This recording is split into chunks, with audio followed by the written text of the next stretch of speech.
Sir ಖಾಸಗಿ ಆಸ್ಪತ್ರೆ ವೈದ್ಯರ ಜೊತೆ ಏನಾದ್ರು ಮಾತಾಡಿದ್ರಾ? ಇದು ನೋಡಿ, ಇದೇನು ಸೀರಿಯಸ್ ಏನಲ್ಲ. ಈಗ ಆ ಮಗು ಈಗ ಸ್ಟೇಬಲ್ ಆಗಿದೆ, ಮಗುಗೇನ್ ಸಮಸ್ಯೆ ಏನಿಲ್ಲ, ಮಗುನು ಕೂಡ ಚೆನ್ನಾಗಿದೆ.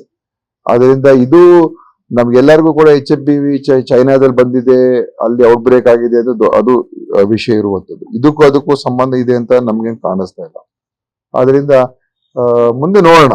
ನಾವು ಇಷ್ಟು ಬೇಗ ನಾವು ಈ ಬೇರೆ ಬೇರೆ ಅನಾವಶ್ಯಕವಾಗಿ ಏನೇನು ತೀರ್ಮಾನಗಳು ಬರೋದಕ್ಕೆ ಹೆಚ್ಚಾಗಿ ಕೇಂದ್ರ ಸರ್ಕಾರ ಇದೆ, ICMR ಇದೆ, ನಾವೆಲ್ಲ ಕೂತ್ಕೊಂಡು ನೋಡಿ ಈಗ ಏನೇನು ಅಡ್ವೈಸರಿಗಳು ಕೊಡ್ಬೇಕಾಗಿದೆ ಅದೆಲ್ಲ ಕೊಟ್ಟಾಗಿದೆ. ಅದರ ಪ್ರಕಾರ ಸಹಜವಾದಂತ ನಾವು ಎಚ್ಚರಿಕೆ ವಹಿಸ್ಕೋಬೇಕು. ಅದನ್ನ ಎಲ್ರು ಮಾಡ್ಕೊಂಡ್ರೆ ಒಳ್ಳೇದು ಅಂತ ನಾವು ಆತಂಕ ಪಡೆದ್ ಬೇಕಾಗಿಲ್ಲ ಅಂತ ಹೇಳೋದು. ಅದೇ ಆತಂಕ ಪಡಬೇಡಿ. ಆತರ ಆಗಿದ್ರೆ ಇಷ್ಟೊತ್ತಿಗೆ ಬೇರೆ ಬೇರೆ ರೀತಿಯಲ್ಲಿ ಕ್ರಮಗಳು ತಗೊಳ್ತಾ ಇದ್ರೆ ಆತಂಕ ಪಡೆಯುವಂತದ್ದು. ಈ ವೈರಸ್ ಹಳೆ ಇದು ಮೊದಲಿಂದ ಇರುವಂತದ್ದೇ. 2001ನೇ ಇಸ್ವಿಯಲ್ಲಿ ಇದನ್ನ ಮೊದಲನೇ ಬಾರಿಗೆ ಅದನ್ನ ಪತ್ತೆ ಹಚ್ಚಿದ್ರು. ಅದಕ್ಕಿಂತ ಮುಂಚೆ ಇತ್ತೇನೋ, ಅದನ್ನ ಐಡೆಂಟಿಫೈ ಮಾಡಿ 2001ನಲ್ಲಿ. ಅದರಿಂದ ಇದು ನಮ್ಮ ದೇಶದಲ್ಲೂ ಕೂಡ ಇದೆ.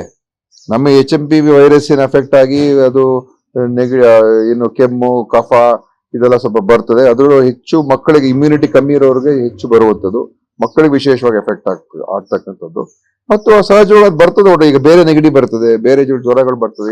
ಈಗ ವೈರಸ್ಸಿನ ಈ ಒಂದು ಸಮಯದಲ್ಲಿ ಬೇರೆ ಬೇರೆ ತರ ಬರ್ತದೆ, ಹೊಟ್ಟೋಗ್ತದೆ.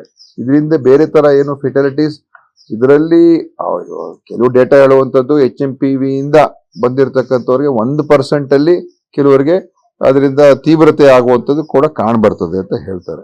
ಸೊ ಇದೆಲ್ಲ ಮೆಡಿಕಲ್ ಸೈನ್ಸು ಇರುವಂತ ಮಾಹಿತಿಗಳು. ಆದ್ರೂ ನಾನು 12ವರೆಗೆ ಕರೆದಿದ್ದೀನಿ.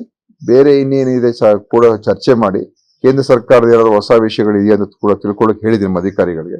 ICMR ಜೊತೆ ಕೂಡ ಮಾತಾಡಕ್ಕೆ ಹೇಳಿದ್ದೀನಿ. ಅವರಿಂದ ಏನಾದ್ರು ಹೊಸ ಅಭಿಪ್ರಾಯಗಳು ತಗೊಂಡು 12ವರೆಗೆ ಮೀಟಿಂಗ್ ನಂತರ ಮತ್ತೆ ಏನಿದ್ರೆ ನಾವು ತಿಳಿಸ್ತೀವಿ. ಈಗ ಸದ್ಯಕ್ಕೆ ಏನ್ ಬೇರೆ ನಿನ್ನೆ ನಾವೇನು ಇಶ್ಯೂ ಮಾಡಿದ್ದು ಮಾರ್ಗಸೂಚಿ ಅದೇ ಪ್ರಕಾರ ಇರ್ತದೆ. ಬೇರೆ ಇನ್ನೇನು ಹೊಸ ಮಾರ್ಗಸೂಚಿಗಳು ಏನಿಲ್ಲ. ಈಗ ನೀವು ಎಲ್ಲಾ ಕಡೆ ಟೆಸ್ಟ್ ಮಾಡಿದ್ರೆ ಬೇರೆ ಮಕ್ಕಳು ಕೂಡ ಇರ್ಬೋದು, ವಯಸ್ಸಾಗಿರೋರು ಕೂಡ ಇರ್ಬೋದು. ಇದೇನು ಹೊಸ ಒಂದು ವೈರಾಣೇನಲ್ಲ, ಇರ್ತದೆ. ಬೇರೆ ಬೇರೆ ವೈರಾಣುಗಳು ಇದು ಕೂಡ ಇರ್ತದೆ. ಆದ್ದರಿಂದ ನಾನು ಇದು ಪ್ರಥಮ ಕೇಸು ಈಗೆಲ್ಲ ಕಡೆ ಬೇರೆ ಕಡೆ ಬಂದಿದೆ ಅಂತ ಹೇಳಕ್ಕಾಗೋದಿಲ್ಲ. ಆದ್ರೆ ನಾವು ಎಚ್ಚರಿಕೆಯಿಂದ ಎಷ್ಟಿರ್ತೀವಿ ಅಷ್ಟು ಒಳ್ಳೇದು. ಯಾವುದೇ ಒಂದು ನಮ್ಗೆ ಸಮಸ್ಯೆಗಳು ಬರದೇ ಇರತಕ್ಕಂಥದ್ದು ನೋಡ್ಕೊಳ್ತಕ್ಕಂಥದ್ದು ನಮ್ಮ ಜವಾಬ್ದಾರಿ ಇರ್ತದೆ. ಅದೀಗಾಗಲೇ ನಾವು ಮಾರ್ಗಸೂಚಿಗಳು ನೀಡಿದ್ದೇವೆ. ಮುಂದೆ ಏನಾದ್ರು ಇದ್ರೆ ನಾನು ಖಂಡಿತ ಮಧ್ಯಾಹ್ನದ ಮೇಲೆ ಆತರ ಹೊಸ ವಿಷಯಗಳಿದ್ರೆ ನಾನು ತಿಳಿಸ್ತೀನಿ.